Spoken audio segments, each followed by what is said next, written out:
What's up, guys? Today I want to talk about animation jobs because especially in today's climate, there's a lot of emphasis on the skill of animation, on the art of animation, and it's a lot of this foo-foo stuff, to be honest with you. If I had known the real nitty-gritty behind animation of being a professional animator, I really would have probably gone to law school. When it comes to animation, when it comes to getting a job, one thing that I hate about many of these schools is that they have a heavy focus on the craft of animation. And not to say that that's a bad thing, but listen, you can have a great reel and still lose a job. I think that's great that they talk about, the frame data, that the run cycle, this is how you act, this is what you have to think about when you're crafting your animation. None of that helps you in the real world.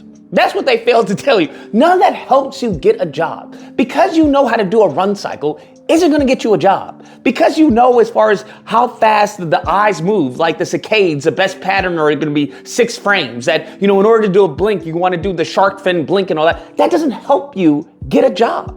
And all of these schools, and I've been to all of them for the most part, whether it's iAnimate, Animation Mentor, Nomon, a litany of these schools, online and, brick and mortar. They don't focus on what you need to get a job. And especially in today's day and age, there are a lot of artists that are losing their mind. They're coming to a realization. And the realization is that as an animator, you're a slave. He's out of line, but he's right. Yeah, it just is what it is. I hate to tell you this, but I feel like I'm the only one that's going to tell you this. Everyone else is going to talk about how you can improve your animation, how you can improve, your workflow, what are the tools and the tips of Maya interface versus Blender. None of that crap matters, bro. None of that matters. None of it matters. I'm not saying that there's at some place in time that it doesn't have value. Great, but you're expected. When you get a job, you're expected to have a workflow. You're expected to have certain shortcuts to animate. You're expected to have these things. And especially when you get to these bigger companies, as I said, you're a slave.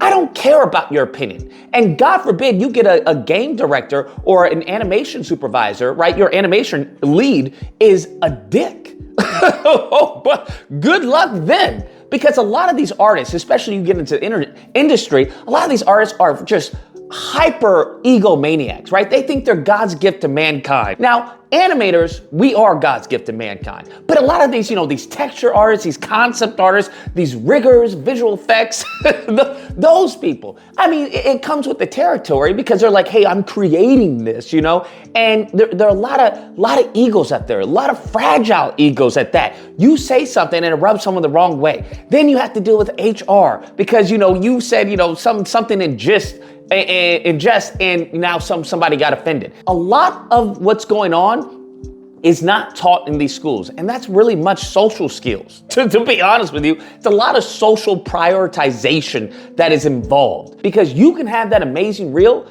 but if the team doesn't like you or if they don't like your energy, you're not gonna get the job. Your reel can be a god tier. It can be the best reel they've ever seen. But if you have no personality, if they know you're not gonna do well with the other people on the team, who in this case have seniority in most cases, especially if you're trying to break your way in, who have seniority, if they know you're not gonna mesh together, sorry, on to the next. They don't care. Damn. So what I would like to do is actually put out a book of showing people some of the methods and the tricks and the insights that I did to get an animation job. And it's not gonna be your typical, do this on your demo reel.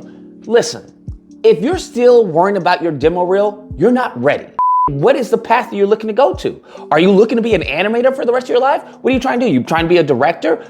You need to understand that and think about that because there's also salaries that come with it. And in today and age, there is no security. You can lose your job, bruh. You can very much lose your job. Deuces, sayonara. The heads of these companies will boost their income and your broke butt as an artist will be left on the street to fend for themselves. And one thing they don't tell you in these schools is exactly that you will get fired or the company is downsizing or they're going a different direction, right? And that's it.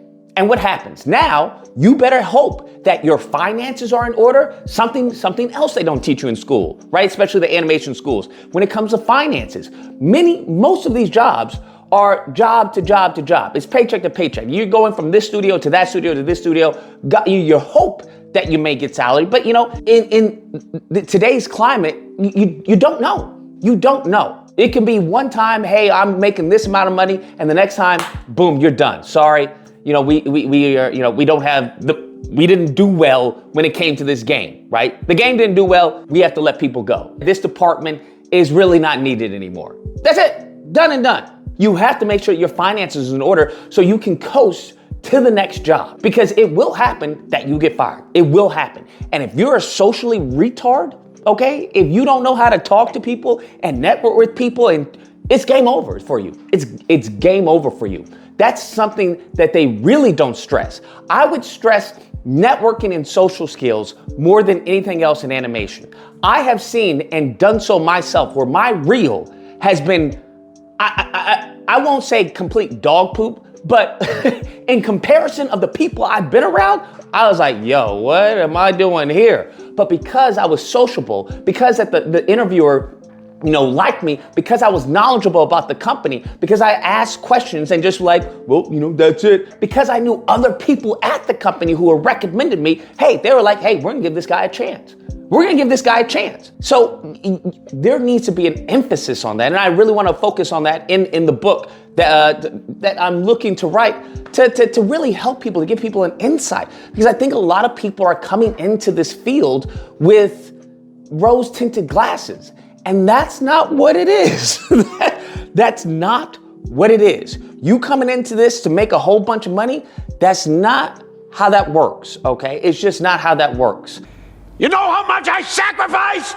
So the goal for this book would obviously be to help out those who are looking to get into animation. And you have to have a passion for it. You really do. If you don't have a passion for animation, the first time you get a douche that you're working with, you're gonna say deuces. Like, I don't wanna be here. I don't wanna be with this guy. Or I wanna be next to this girl, or I don't wanna be next to this sensitive freaking, this sensitive lead who's like telling me to do this with the shot. I'm like, that doesn't work. But hey, I am an employee. I'm a slave of the company. And that's how they treat you, if we're gonna be honest. That's how they treat much of the talent, because they understand you're replaceable.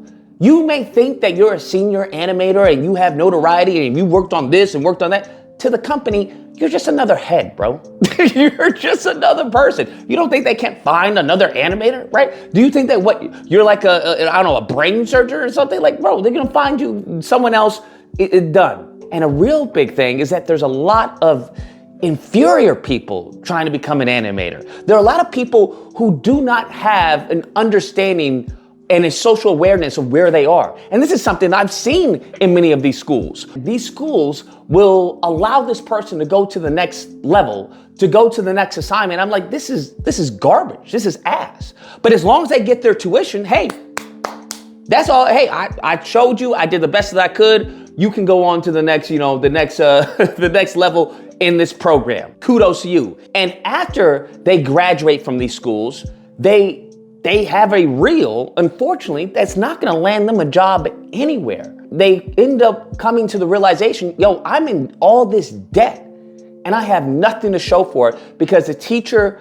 that was showing me didn't really tell me that my animation was dog poop. You have no idea how many people right now are completely lack entire social awareness. They have no social awareness of the quality that is needed to even get a job. So they'll put out a reel. They'll put out, even with character designs and stuff they'll put this content out expecting to get a job because, their mentor told them that it was good. And most of these people don't even have mentors. That's the funny part. But their teacher told them that they were really good. They were the top of the class. And it's like, no, pimpin', your animation is ass. And unfortunately, because we live in the animation industry, and this has always been the case, you have these people who will smile to your face. No, you just need some work, a few things about the fundamentals. And what is that gonna do for somebody? A few things about the fundamentals, it's like these little, niceties, right? There's a whole bunch of niceties. And you're thinking, oh, well, I guess it's not that bad. And in the reality of their head, they're like, this guy doesn't stand a chance. But they can't tell you that. And in many cases, some of these teachers and professors won't tell you that. I think that's a very crucial, is that self-awareness of where your skill is in comparison to the rest of the industry, or in comparison to the talent that you're gonna be competing with for that intro job, for that junior animation position. So I'm working on it right now. I don't wanna give away all the tips and tricks because, knock on wood, I won't need to use these. But if I do, I don't want to be in competition with everyone else who knows all my secrets and tips for getting a job. So that's just me. That's the selfish side of me.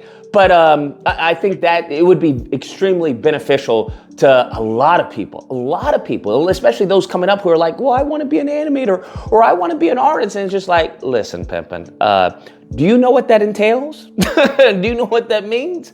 And don't get me started with AI. Don't get me started with AI. Woo! Anyways, that's the video. I hope you guys enjoyed it. If you did, please feel free to like, share, comment, and subscribe. And until next time, guys, keep animating.